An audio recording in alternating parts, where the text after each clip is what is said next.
TikTok is a huge national security concern. I can't think of a potentially more powerful propaganda tool. Propaganda tool? Did he just say propaganda tool? I'm sorry, sir. I thought the national security threat was in terms of data collection.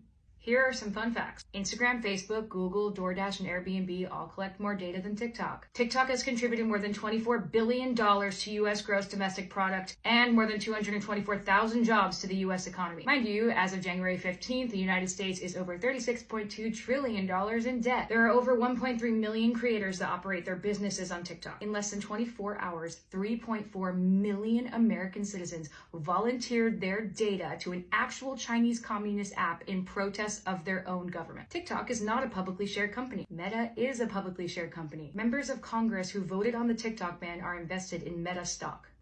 Meet your politicians. Senator Markway Mullen purchased between $15,000 and $50,000 of Meta shares on January 2nd, 2024 and January 26, 2024. Mike McCall, who introduced the TikTok ban legislation, was a little bit sneakier about it by using his family's trust to purchase his Meta stock. Representative Byron Donald voted yay and purchased Meta stock on December 6th. Representative Greg Stanton voted yay and purchased Meta stock on November 9th, 2023. Representative Diana Harshbarger voted yay and purchased Meta stock on March 3rd, 2023. Representative Ro Khanna voted nay but purchased Meta stock on November 7th. Representative Dan Crenshaw voted yay and purchased Meta stock on December 2nd, 2022. Representative Marjorie Taylor Greene voted yay and purchased Meta stock on December 30th. The list goes on and on. You guys can look it up. Members of Congress are actually required by law to disclose their financial transactions, including stock trades, under the Stock Act. Ironically, the purpose of that law is to make sure that Congress members do not make any major decisions if there's a personal financial benefit. The irony of fear-mongering a nation about the threat of Chinese communism by stripping them of their jobs,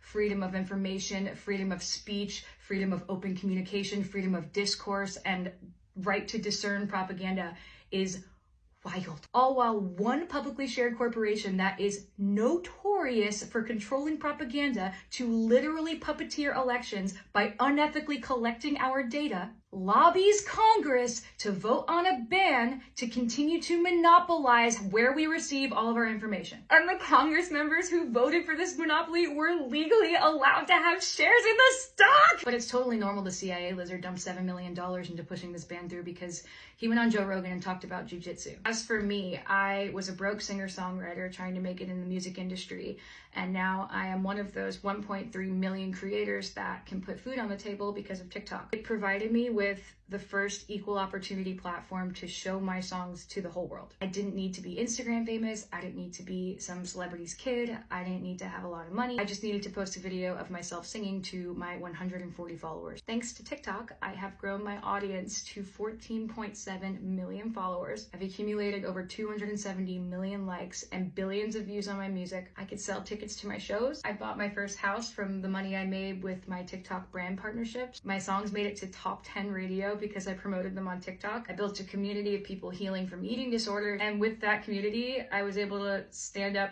to a multi-million-dollar corporation called Victoria's Secret. I got to sing songs with first responders, doctors, small business owners, artists, kids, grandparents, Olympians, magicians, veterans, triple amputees. My TikTok account was not only mine.